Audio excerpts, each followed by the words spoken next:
오늘부터는 느헤미야를 시작하겠습니다. 에스라의 종교개혁 운동을 지난 시간 봤어요. 이렇게 이방 여인들을 다 자기 나라로 돌려보내는 데까지 봤죠.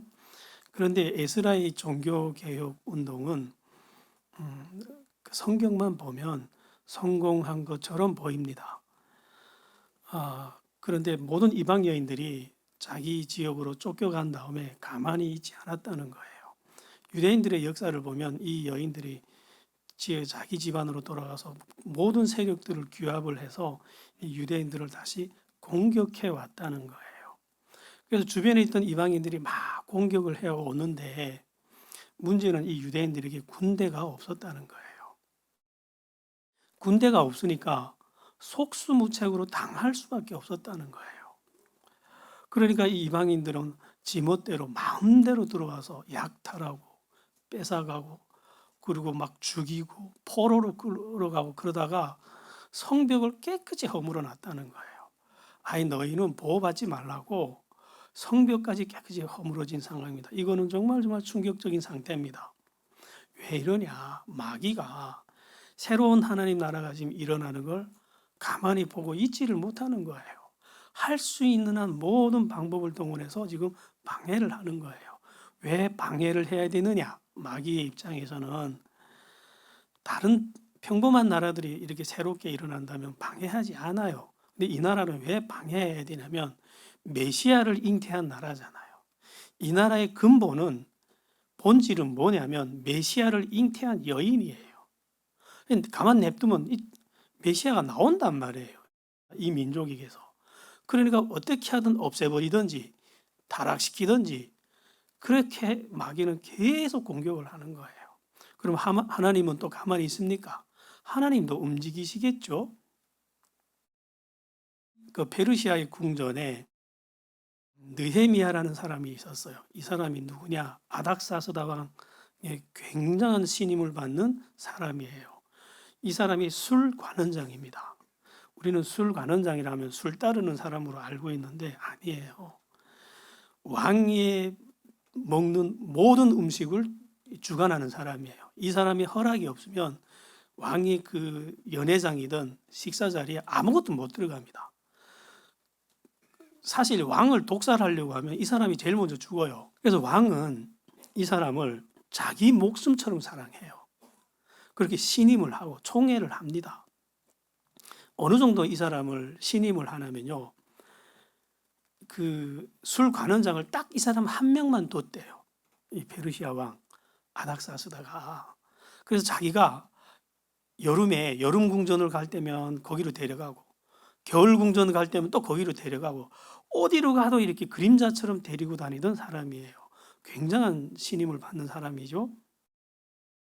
그런데 이 느헤미야라는 사람이 친동생 하나니가 어느 날 예루살렘에서 온 거예요. 수산성으로. 그래서 그 예루살렘 형편을 물어봤어요. 지금 예루살렘이 어떻게 돌아가느냐 했더니 끔찍한 얘기를 들려주는 거예요. 예루살렘의 상태는 너무너무 비참했어요.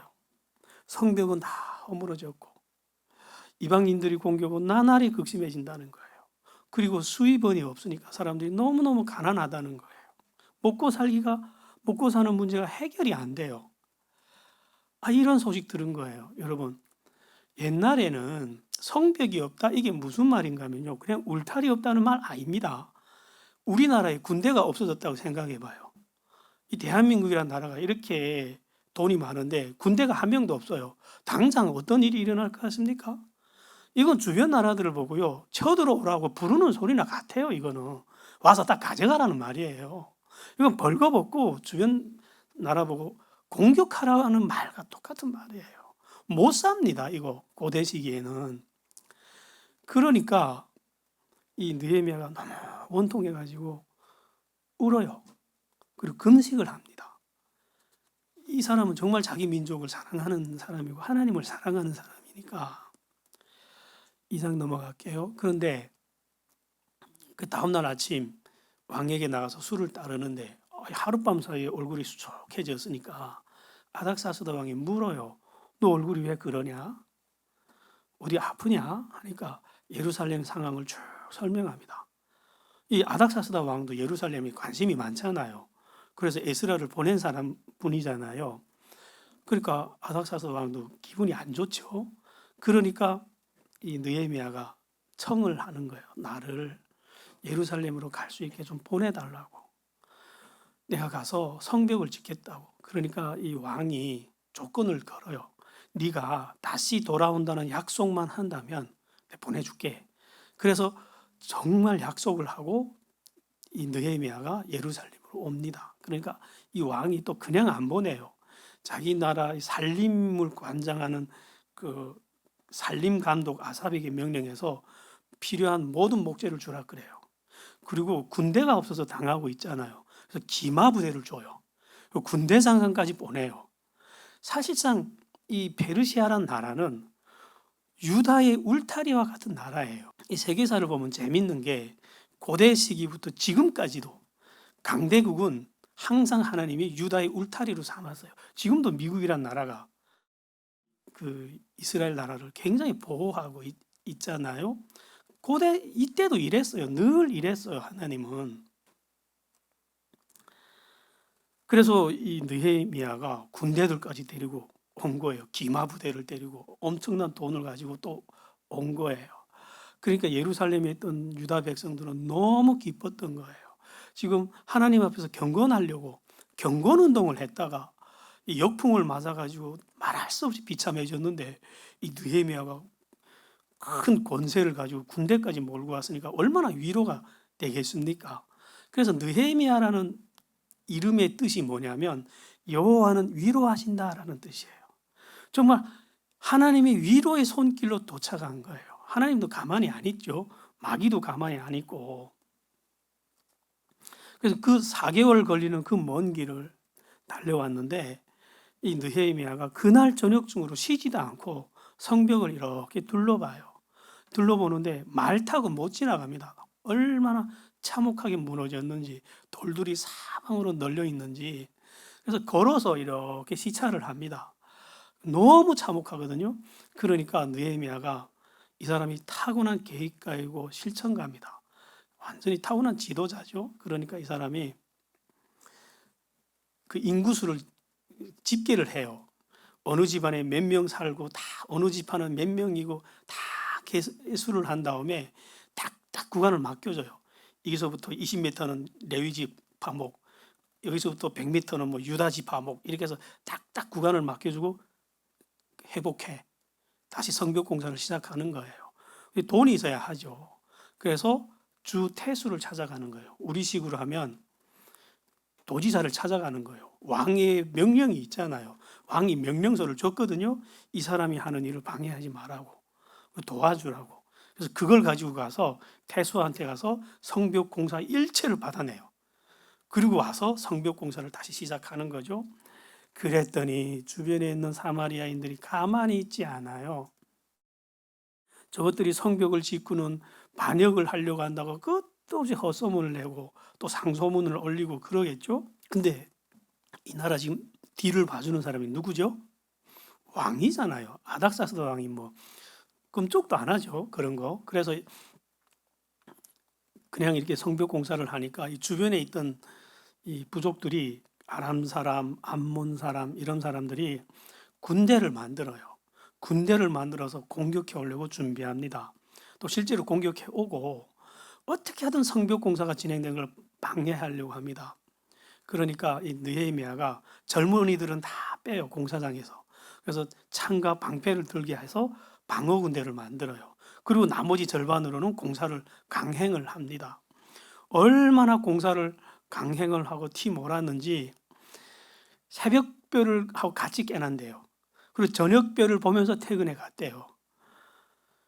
이러면 사람들이 좋아할까요? 당장 불평, 불만들이 완전히 또 쏟아져 나오는 거죠. 그래서 느헤미야가 한탄을 합니다. 모세 시대나 지금이나 사람들은 왜 이렇게 똑같냐고. 은혜를 받을 때는 좋다고 하다가도 조금만 힘들어지면 불평하고 불만, 사람들이 이렇게 안 따라온다고. 그래도 이 사람이 그냥 불도저처럼 밀고 나가요. 그래도 안 따라오면 막 죽인다 이러면서 해 하고 이렇게 막 밀고 나가요. 아니 근데 거기에 또 흉년이 든 거예요. 여러분 하나님이 함께 하시면 풍년이 들어요, 흉년이 들어야 돼요? 풍년이 들어야 될 것 같죠? 근데 흉년이 들었다고요. 아 이건 또 왜 이러죠? 여러분들이 제가 하나 물어봅시다. 어쩌다가 교회 나와서 이제는 결단을 해가지고 이제는 하나님 앞에 경건하게 살리라 하고 결단을 하면 갑자기 직장 상사가 빵긋빵긋 웃으면서 막 승진시켜주고 돌아가던 사업은 잘 되고 이러나요? 안 해요. 아 이게 잘 안 돌아가. 오히려 더 안 돌아가. 이 사람들도 그랬다고요. 그 이유는 뒤에 가서 봅시다. 우리 말라기까지 가봐야 됩니다. 흉년이 드니까 이 양식값이 천정부지로 뛰는 거예요. 그러니까 이 돈 없는 사람들이 이 쌀을 빌려 먹는데 못 갚잖아요. 그러니까 이 고리대금업이 시작되는 거예요. 그러니까 못 갚으면 딸을 데려가는 거예요. 그래도 못 갚으면 농토를 뺏어가는 거예요. 여러분 이거 율법에 의하면 범죄입니다. 형제끼리는 어떻게 하라 했죠? 이자 없이 그냥 주라고. 그냥 주든지 그냥 이자 없이 빌려주든지 그냥 주라고 이렇게 됐는데 이 사람들은 고리대금업을 했잖아요. 이거를 알고 느헤미야가 공사를 중단시켜요.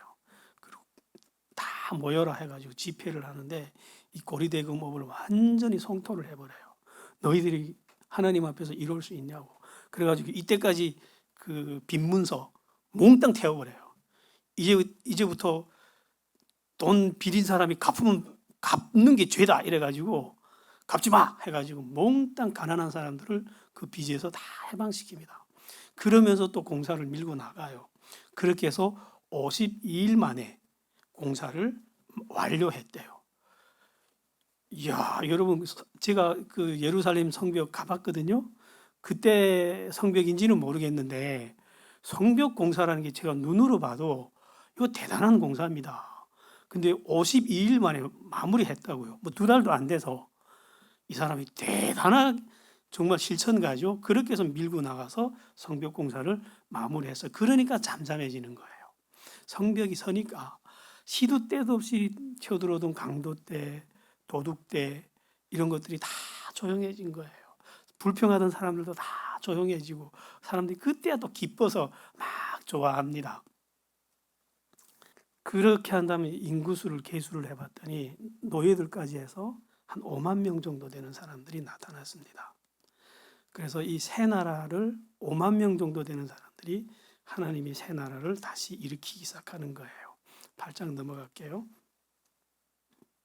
성벽이 중건되니까 그제야 이 나라에 안정이 찾아왔어요. 그러니까 에스라가 무슨 일을 다시 시작하냐면 지금 이 에스라가 이 나라 왜 왔죠?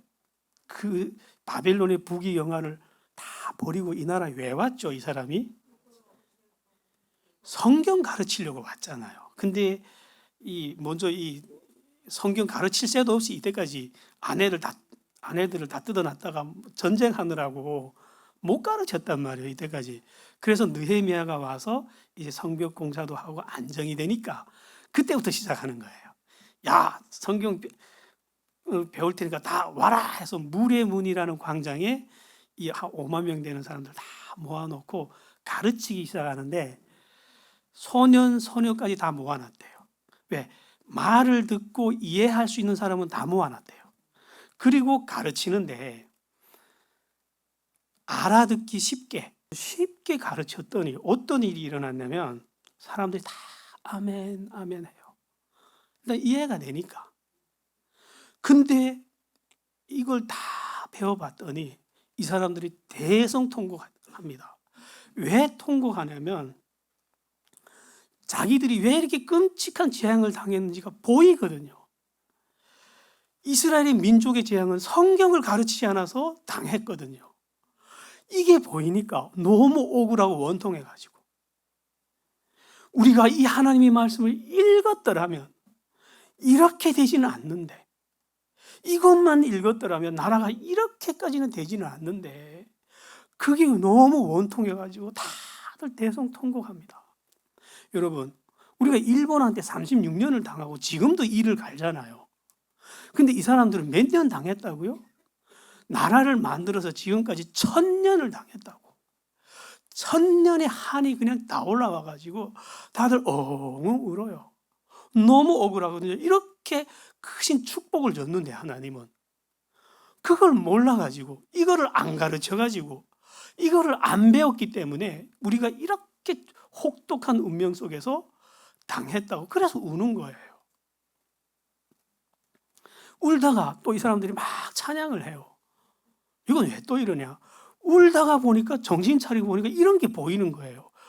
그 1000년의 역사 동안 자기네들은 하나님을 배신하고 반역하고 떠나가고 타락하고 이런 것밖에 없었는데 지금까지 하나님은 이 민족을 안 버렸다는 거예요. 안 버리고 용서하고 참아주시고 지금까지 여기까지 품에 안아서 데려온 게 보이잖아요. 그게 얼마나 고맙습니까?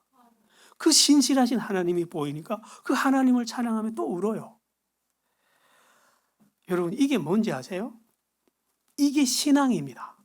이게 진짜 신앙이에요. 여기서 유대인들은 진짜 신앙을 만나는 거예요.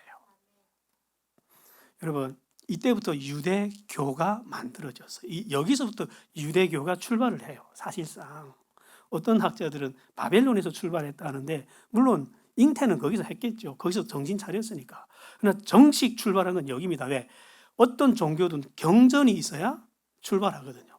근데 경전이 여기서 시작했잖아요. 그러면 이 사람들은 여기서 이런 참된 신앙을 가지고 완전히 민족이 회복되는데 여러분들은 그런 진짜 신앙을 가지고 있나요? 그러면 아멘을 하셨는데 그럼 내가 가진 신앙이 진짜인지 가짜인지는 어떻게 알죠? 내가 가졌으니까. 그럼 진짜 아니에요? 기준은 요즘 기준은 나잖아요. 인간의 기준이잖아요. 인간이 보기에 합리적이고 선하면 그건 선이잖아요. 여러분, 이 기준은 인간의 기준일 뿐이에요. 그러면 정말 내가 가진 신앙이 진짜인지 가짜인지를 우리가 오늘 짚고 넘어갑시다. 점검하고 넘어갑시다. 신앙에는 두 가지 형태의 신앙이 있어요. 하나는 진짜 참 신앙이 있고요. 하나는 신앙 같은데 신앙이 아닌 숭배가 있어요.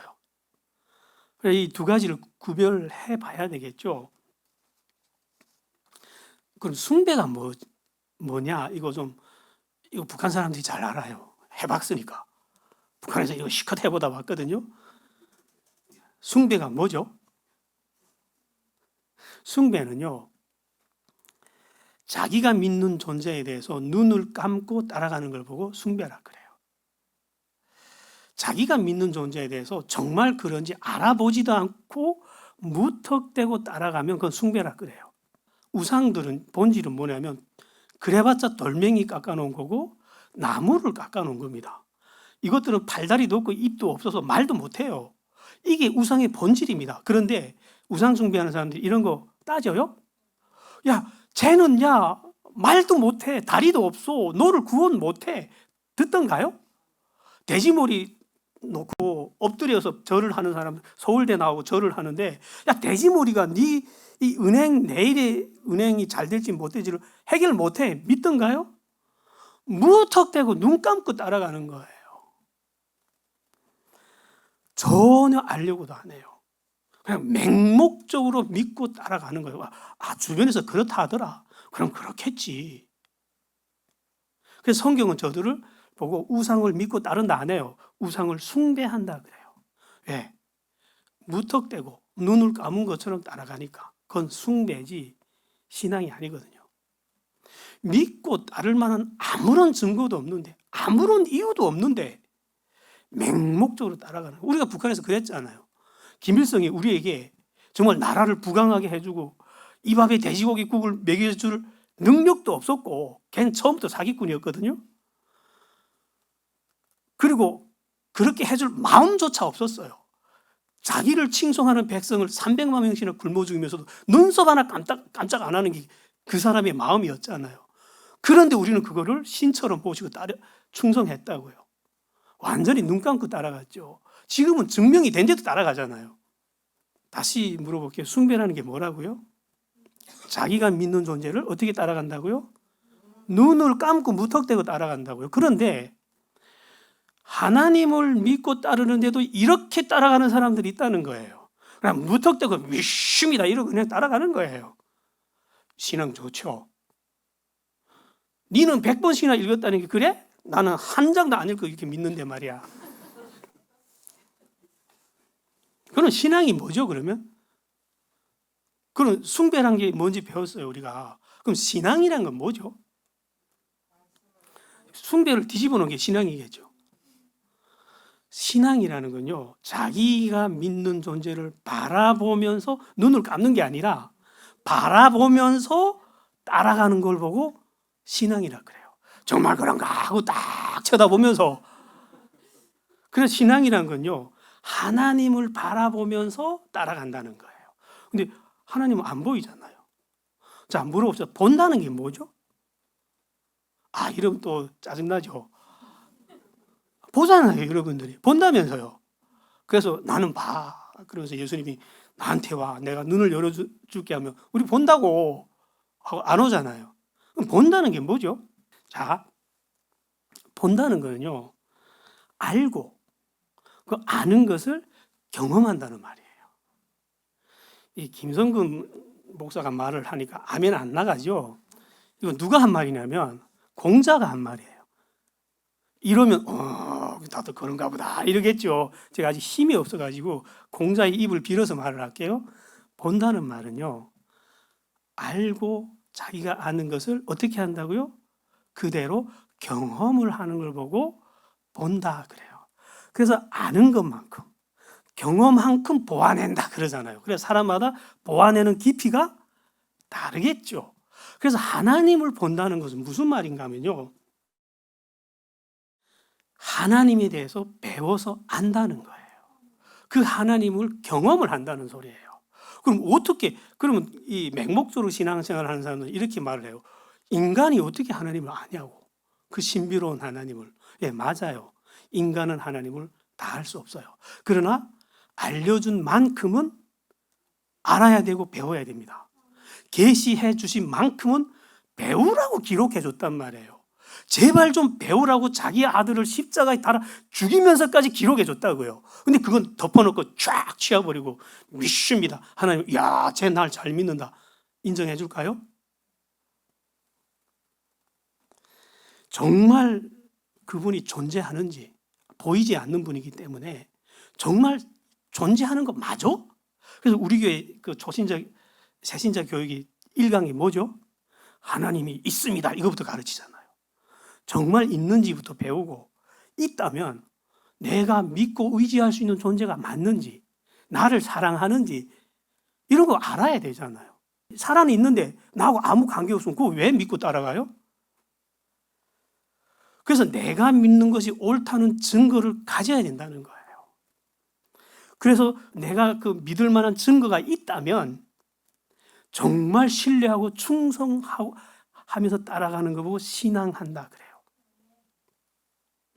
때문에 신앙이 형성되려면 교회 들어오자마자 열심히 뛰다니면서 전도하고 교회 청소하고 돈 내고 헌금하고 행사 뛰다니고 이것부터 해야 될까요? 뭐부터 해야 될까요? 먼저는 배워야 돼요. 먼저는 들어야 돼요. 그래서 신앙이 형성되려면 먼저는 하나님이 어떤 분이며 나하고 어떤 관계가 있으며 나한테 도대체 뭘 원하니 이분이, 내가 어떻게 해드려야 이분이 기뻐하는지 슬퍼하는지를 배워야 되겠죠. 그 배우는 과정이 있어야 신앙생활이 시작을 할 수 있는 거예요. 그래서 잘 알고 믿고 따르는 거, 그걸 하나님이 원하십니다. 그게 신앙이기 때문에. 그래서 예수님이요, 이 땅에 와서 하나님이 사람 몸을 입고 오셔서 사마리아 여인이란 분을 찾아가서 이런 말씀을 합니다. 우리는 아는 것을 믿기에 구원이 유대인에게서 나와 아니래요. 너희는 지금 무턱대고 예배드리잖아. 그거 쓸데없어. 그렇게 해서 구원 못 받아. 우리는 어떻게 예배한다고요? 우리는 아는 것을 믿기에 구원이 어디서 나온다고요? 유대인에게서 나온다. 그때 말한 유대인은 예수님하고 이 사마리아 여인 앞에 누가 앉아 있었냐면 예수님하고 사도 요한이 앉아 있었거든. 그래서 우리 유대인들한테서 나오는 거야. 이렇게 말씀한 거예요. 그래서 하나님은 이렇게 배워야 될 것을 배우는 사람, 하나님께 나와서 배우는 자들을 찾는다고, 이렇게 예배 드리는 것이 진짜 예배라고 그렇게 말씀해 주시는 거예요. 그래서 한 발짝 더 들어갈게요. 오늘 이 부분 좀 깊습니다. 맹목적 신앙과 숭배는 사실상 같은 말이에요. 본질을 보면. 이런 걸 안 배우면 맹목적 신앙이 더 뜨거운 줄 알아요. 우리는 덮어놓고 미심이다 이러면서 그냥 막 뛰다니고 막 새벽 기도 열심히 참가하고 나가 전도 열심히 하고 이러면 와 뜨겁네, 신앙 좋네. 그거 빈 껍데기일 가능성이 많아요. 여러분, 이 배우는 과정이 없이 무조건 믿고 따르는 사람들이 교회 안에 진짜 많습니다. 근데 이 맹목적으로 믿고 따르는 사람들의 특징이 뭔지 아세요? 하나님에 대해서는 아무것도 아는 게 없어. 목사가 가서 가르치려고 하면 관심도 없어. 아, 귀찮다고. 가르치면 이렇게 줘라, 이렇게. 들을 힘도 없어. 그럼 교회 왜 나오죠, 이 사람들? 그래, 야, 신기하다. 저기 교회는 왜 나오지? 하나님은 왜 믿지, 저기 하고 봤더니 왜 믿는지, 왜 믿냐면 그 소가지를 들여다봤더니 복 받으려고. 기도 응답 받으려고. 어떤 집회 참가해서 신비 체험 좀 해봤거든. 그러니까 그 사람들의 신앙의 기준은 기도 몇 시간 하느냐, 신비 체험 얼마나 해봤냐, 방언 몇 시간 하느냐, 이런 게 신앙의 기준이 돼버리잖아요. 궁극의 목적이 하나님이 아니고 난 하나님께로 돌아갈래, 이게 아니고 나 기도 응답 어떻게 하든 기도 응답 받아서 내가 복 받고 내가 잘 사는 거야. 그 신비 체험, 그 마약보다 더 즐거운 신비 체험 좀 해서 좀 신나고 즐거운 거야. 맨날 그 마약 먹은 것처럼 흥분해가지고 막 방방 이렇게 사는 거야. 이렇게 살아가는 거, 그래서 막 악을 쓰고 열변을 토하면서 기도하는 거, 그거 뜨거운 거 아닙니다. 그 부흥 집회가 막 그러니 그거 부흥되는 거 아니에요. 그 본질적으로 한 비교를 해봅시다. 탈북민들이 교회에서 돈 준다면 와 몰려갔다가 이단에서도 돈 준다면 또 이단으로 와 몰려가는 거나, 저 어느 산속에 있는 기도원 가면 기도응답이 잘 된다라 나더라, 신비체험이 있다더라 하면 와 몰려가고, 저 골짜기로 몰려가고 저 산으로 몰려가는 거 뭐가 다릅니까? 본질적으로 똑같은 거예요, 여러분. 근데 이런 신비체험 잘해주고 기도응답 잘해주는 거 마귀도 잘하거든요. 궁극의 목적이 하나님이 아니라면 마귀가 더 쇼킹한 체험을 해주고 응답해준다면 이 사람들이 그 마귀한테 갈까요, 안 갈까요? 안 갈 이유가 없죠. 그럼 가는 거예요. 2단이 못 듣고 3단이 못 듣고 하나님이 못 듣고 마귀 못 듣고 내 부자 되면 되는 건데 뭐. 그래서 맹목적인 신앙과 우상숭배는 본질적으로 보면 똑같다는 거예요. 그래서 하나님은 우리한테 참된 신앙을 주기 위해서 끊임없이 자신을 계시해 왔던 거예요. 자신의 신실함과 우리를 어떻게 사랑했는지 확증을 했잖아요. 세상에 자기 아들을 달아 죽이면 이 이상 어떻게 더 하라는 겁니까? 그래서 우리에 대한 사랑을 확증하셨다고, 그리고 보여주고 기록해서 우리한테 주신 거예요. 이거 읽고 이거 배워서 진짜 신앙을 가지라고. 그래서 우리가 지금까지 배웠던 게 구약 성경이잖아요. 그걸 다 봤잖아요. 하나님이 얼마나 신실하게 자기 백성을 버리지 않는지. 믿을만 해요, 이러면? 유대인들도 이거 본 거예요. 그러니까 이 사람들이 눈물이 터져 나온 거예요. 여러분들이 왜 눈물이 안 터져 나오냐면 천년씩 못 당해봤거든. 그러니까 우리 일이 아니거든. 근데 북한 사람들 당해봤거든.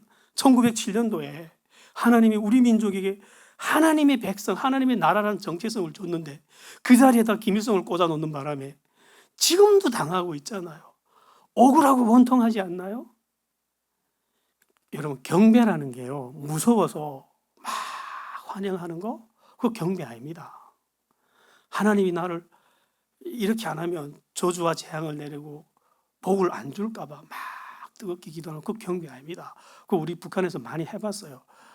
어쩌다 김일성이 온다면 2달 전부터 나가서 막 꽃다발 흔드는 훈련을 하다가 김일성이 오는 날이면 너무 고생하니까 눈물이 막 터져 나와. 막 열광해가지고 1000m밖에 보이는데 그거를 바라보면서 눈물 잘잘 흘리면서 막 경배했거든요. 이거 경배 맞죠? 이거 보고 숭배라 그래요. 숭배한다 그래요. 그럼 경배라는 게 뭐냐? 우리가 하나님을 잘 믿어, 잘 배워가기 시작하면 어떤 현상이 나오냐면, 배웠더니 믿을 수 있어요? 예, 믿을 수밖에 없는 하나님이 보이는 거예요. 그래서 믿게 되면 그분이 보여요. 사람은 자기가 믿는 것을 보거든요. 돈을 믿는 사람은 눈 밖에서 뭐만 보인다고요? 돈밖에 안 보이고, 하나님을 믿으면 하나님이 보이는 거예요. 구름을 봐도 하나님의 아름다우심이 보이고, 꽃을 봐도 하나님의 전능하심이 보이고, 하나님이 보여요. 그리고 그 하나님이 보이기 시작하면, 그 하나님이 나를 향한 사랑이 느껴지기 시작하면요, 나를 살리겠다고 자기 아들을 죽이신 그분이 사랑이 느껴지면 사람이 어떻게 되냐면, 처음에는 머리가 숙여지고, 그 다음에 허리가 숙여지고, 그 다음에 엎어져서 엉엉 웁니다. 이게 뭐라고요? 이게 경배입니다. 이게 숭배가 아니라 경배라고요.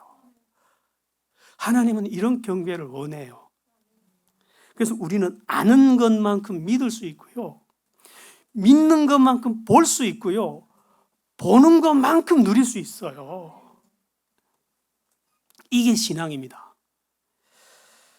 그래서 신앙생활을 제대로 하려면 처음부터 액션을 하는 게 아니라 처음부터 뭐 해야죠? 배워야 돼요. 예수님이 이 땅에 사람으로 살다가 떠나가시면서 마지막으로 했던 기도가 이거예요. 요한복음 17장에 보면요, 이런 말씀이 있습니다. 영생은 곧 유일하신 참 하나님과 그의 보내신 자 예수 그리스도를 아는 것입니다. 영생이 뭐라고요? 하나님과 그의 아들 예수님을 아는 것이라고. 그게 영생이라고. 아직도 맹목적인 신앙, 뜨겁기만 하고 무식하고 뜨겁기만 한 신앙이 부러워 보입니까? 그거 가라지입니다. 가라지. 그 가라지는 껍데기부터 익잖아요. 알곡은 어디서부터 익죠? 속아지부터 익잖아요. 속부터. 그래서 속도가 느려요. 그리고 슴슴해 보여. 요란해 보이지 않고. 절대로 기죽지 마요. 그런데 겉으로만 요란한 거예요. 교회를 막 몇백억 짓고 오르간을 막 몇십억짜리 갖다 놓고 요란 법석하게 드리는 경배. 근데 거기 하나님 말씀이 없어요. 부자 되는 방법, 건강해지는 방법, 출세하는 방법 이런 것밖에 없다면 그 경배입니까? 그거 예배 아닙니다. 하나님 안 받습니다. 그거 부러워하지 마요. 그런 교회들 작아도, 작은 소수가 모여도 하나님의 말씀이 정말 그런가 해서 진지하게 앉아 배우는 이게 예배입니다. 이렇게 에스라에 의해서 성경을 읽고 하나님의 말씀을 들었던 이 이스라엘 백성들과 지도자들이 완전히 바뀌어요. 그래서 이 사람들이 결심하고 다짐하고 맹세를 하고 그 사인을 해요. 날인을 해요. 이제부터는 우리 조상들처럼 살지 않겠습니다. 이렇게 만들려고 왔잖아요. 에스라가. 조상들처럼 되지 않게 하려고. 그래서 느헤미야가 그날 잔치를 벌여요. 이날은 우리 기쁜 날이야. 너희는 집에 가서 맛있는 거 먹어. 고기 먹어. 없는 사람 나눠줘. 이날은 우리 하나님 앞에서 기쁜 날이 하고 막 잔치를 벌이고 그렇게 기뻐합니다. 왜? 천년의 암흑 속에 갇혀 있다가 빛을 만난 날이거든요. 깨어난 날이거든요. 이 빛을 1000년 전에 모세 선지자를 통해서 주셨는데 하나님이 그때는 몰라서 팽개쳤다가 이걸 깨닫는데 몇 년 걸렸죠 지금? 1000년이 걸렸어요. 1000년이. 여러분들은 몇 년 걸렸어요? 미안해요. 이렇게 물어봐가지고. 8년 걸렸어요? 예, 대단한 겁니다. 그 실력이 우리는 8년에 걸려서 깨달았다면 유대인들은 1000년 걸렸다고요. 그래서 이 사람들은 새로운 역사를 시작합니다. 그래서 성경은 이 사람들을 남은 자들, 살아남은 자들, 1000년의 역사 가운데서 남은 한 줌 남은 사람들이라고 이렇게 기록하는 거예요. 다음 날 백성의 지도자들이 또 찾아왔어요. 속이 안 차는 거예요. 더 듣고 싶은 거예요. 우리 하나님 말씀은 더 듣고 싶어 하고 와서 또 해주세요 해서 에스라가 쉬지도 못하고 집회하고 나면 얼마나 힘든지 아세요? 근데 또 가르치는 거예요. 보기 좋죠. 그래서 가르치는데 이렇게 듣다 보니까 그 성경에 조막절을 지켜라 하는 말씀이 있잖아요. 그러니까 이 날짜를 해보니까 지금인 거예요. 그러니까 분연히 뛰쳐 일어납니다. 우리가 초막절을 보내자 해서 온 민족이 또 초막절을 보내요. 다 풀 나무가지 꺾어다가 와서 초막 짓고 온 민족이 초막절을 지는데, 초막절이라는 게 율법을 낭독하는 절기거든요. 또 에스라가 쉬지도 못하고 또 율법을 또 가르쳐요. 그런데 이 율법을 또 들으면 들을수록, 또 성경 말씀 들으면 들을수록 그냥 들을 수 없는 거예요. 성경은 거울이거든요. 율법은 거울이거든요. 그래서 그 율법을 들으면 자기들이 얼마나 못돼 먹었다는 게 보이기 시작하거든. 그러니까 이 사람들이 견디지를 못해요. 옛날 같으면 저놈 때려주겠다 이랬잖아요, 이 사람들이. 근데 이제는 금식하자 하고 다 베옷 입고 금식합니다. 정말 아름답죠. 야, 이제 좀 성경 읽을만 하죠. 이제야 막 저주와 재앙과 멸망하는 역사밖에 없었는데 이 사람들이 금식을 선포하더니 이렇게 경배했다라고 성경은 기록합니다. 이게 경배가 맞는지 우리 한번 봅시다. 이랬대요. 자기들이 조상들이 애굽에서 뛰쳐나올 때 하나님께 부르짖었던 그때부터 시작해서 다 성토하는 거예요, 이 사람들이. 그때 우리 이랬습니다. 그래서 뛰쳐나와서 하나님이 자기 조상들을 인도해서 나라를 만들어줬고 시기마다 기적과 재앙들을 보내서 이들을 돕던 이야기, 그리고 눈물의 징계와 선지자들 보내서 그 책망들을 하나하나 다 열거하면서 뭐라고 이 사람들이 고백을 하냐면, 고맙습니다 하나님. 하나님은 의로웠습니다. 우리가 잘못했습니다. 우리 정말 잘못해서 다시는 안 그러겠습니다. 이러면서 자기들이 죄를 인정하고 하나님께 나와서 통회하더래요. 이거 경배 맞아요? 이런 게 경배죠. 이게 진짜 경배죠. 이런 걸 원하잖아요, 하나님이. 에스라의 가르침은 민족을 이렇게 완전히 뒤집어 놓습니다. 여러분, 이게 성경의 힘이에요. 그래서 이 힘은 사람에게 있을까요? 성경 안에 있을까요? 예, 우리 안에 있는 것이 아니라 성경 안에서 나왔다고요. 그래서 자신이 있는 거예요, 여러분. 우리 할 수 있는 거예요. 나는 힘이 없는데 이 안에 힘이 있어요, 없어요? 그래서 저는 이거 믿고 가르쳤다고요, 여러분. 그래서 여러분들이 바뀌었어요? 띄엄띄엄 들으니까 그런가 해가지고 처음부터 한번 제대로 들어봐요. 이거 들고 우리 북한 가는 거예요. 그럼 북한을 우리가 바꿀 수 있다고요. 10장에 가보면 나는 이제 이렇게 살겠습니다 하고 다 이렇게 사인했던 사람들 명단이 쫙 나와요. 그래서 세세토록 잊지 말라고 성경에 기록해놨어요. 그래서 실제 이 사람들이 이렇게 살기 시작해요. 제일 먼저 이방인들하고 절교를 해요. 그리고 온 민족이 맹세를 합니다. 우리 딸과 처녀를 이방인들이 주지도 않을 거고 이방인들의 딸을 데려오지도 않겠습니다. 그리고 안식일 날에 상거래를 하지 않겠습니다. 안식일을 제대로 지키겠다는 거죠.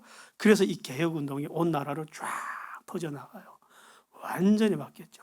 그래서 정말 하나님의 나라가 맛있게 만들어집니다. 11장에 보면요, 땅 나누는 이야기 있는데 이건 넘어갈게요.